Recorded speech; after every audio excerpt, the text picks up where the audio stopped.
누구나 한 번쯤은 돈을 모아야겠다는 생각을 하게 되죠. 하긴 한 번뿐만이 아닐 겁니다. 이때 이제 가장 먼저 떠올리는 게 바로 적금인데요. 요즘은 이자가 적어서 이런 불만도 있겠지만 숨은 기능들을 잘 활용하면 챙길 수 있는 혜택들이 많습니다.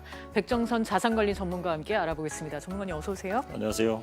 보통 이제 적금이라고 하면 1년 단위로만 가입이 가능하다. 이렇게 이제 알고 계신 분들이 많을 것 같은데 소비자가 이제 직접 이 기간을 지정할 수가 있다고요? 네, 그렇습니다. 많은 분들이 적금하면 1년 만기 이런 기준 만기일이 그런 식으로 정해졌다고 생각하는데 개월이나 이런 것들을 좀 조정할 수 있는 본인이 임의로 지정할 수 있는 그런 것들이 있는데요. 이걸 만기일 임의 지정 서비스라고 하는 것들을 각 은행들이 좀 제공하고 있습니다. 예를 들어서 소비자가 만기일이 직접 지정하는데 1년 3개월 또는 2년 1개월 등으로 이렇게 지정을 좀 할 수가 있고요.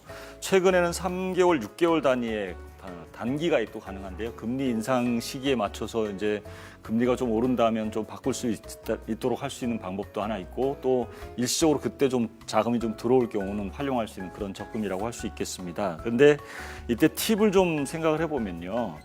만기일이 지나면 이자가 발생하긴 하지만 절반밖에 안 주기 때문에 만기를 알려주는 만기일 알림 서비스 어플이라는 게 있는데 이걸 다운받아서 활용하시면 만기를 놓치지 않을 수 있다고 생각이 됩니다. 네, 한편 예치한 원금 중에 일부만 찾아갈 수 있는 서비스도 있다고요?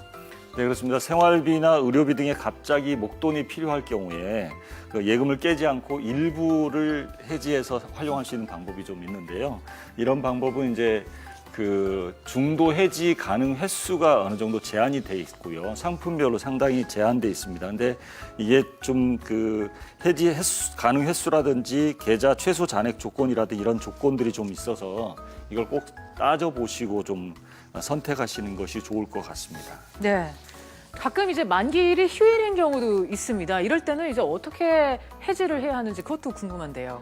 적금 만기일에 아파트 잔금을 맞춰놨거나 몇 가지를 맞춰놨는데 어느 날 보니까 만기일이 휴일이에요. 그러면 이거 어떻게 해야 되나 이런 고민이 있을 때 만기일 전후해서 이자율이 어떻게 되는지 생각해 볼 수 있는데 만기일이 근처일 경우는 대부분 휴일일 경우 이전에 해지하더라도 똑같은 이유를 적용합니다.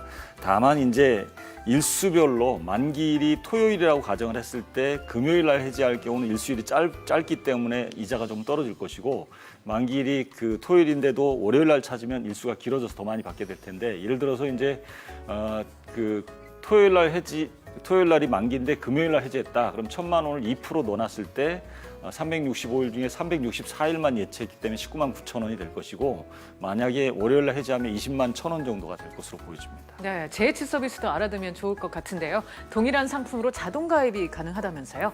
네, 그렇습니다. 예금 만기 후에 돈을 찾지 않으면 약정 금리보다 낮은 금리로 제공이 되는 것이 일반적인 것인데 정기예금 만기일에 직접 은행을 방문하지 않더라도 이자를 이전의 금리대로 그대로 적용되면서 만기로 그대로 연장될 수 있는 재예치 서비스라고 하는 게 자동 재예치 서비스라는 게 제공되고 있는데 원금과 이자를 모두 재예치해야 된다라고 하는 것이고요. 원금 일부만 재예치하는 것은 불가능하다는 거 참조하시면 좋을 것 같습니다. 네, 이자 얘기하셨으니까 이자 얘기도 좀 더 해보겠습니다. 소규모 자산으로 이자 혜택을 보려면 1금융권보다 2금융권이 낫다 이렇게들 많이 생각하시거든요. 이건 어떻게 봐야 할까요? 네, 그렇습니다. 제1금융권의 대체 예적 금리가 한 1%대 후반이라고 하면 저축은행이나 이런 데 금리는 약 3%대니까 월등하게 제2금융권 금리가 유리한데요. 이렇게 말씀드리면 제2금융권이 위험하지 않나라고 한 생각을 하실 수 있고 이런 질문도 던지게 될 텐데 그런데 예금자 보호법이라는 게 있습니다. 네. 제1금융권뿐 아니라 제2금융권도 모두 적용이 되기 때문에 실제로 금융회사가 파산하더라도 5천만 원 범위 내에서는 얼마든지 예금자 보호가 된다는 거, 국가가 책임진다는 거 기억하시면 좋을 것 같습니다. 네. 그렇다면 이 예금자 보호 한도는 어떻게 설정이 되는 건가요? 네, 말씀드린 예금자 보호법은 원금과 이자를 합쳐서 5천만 원 한도로 정해져 있는데요.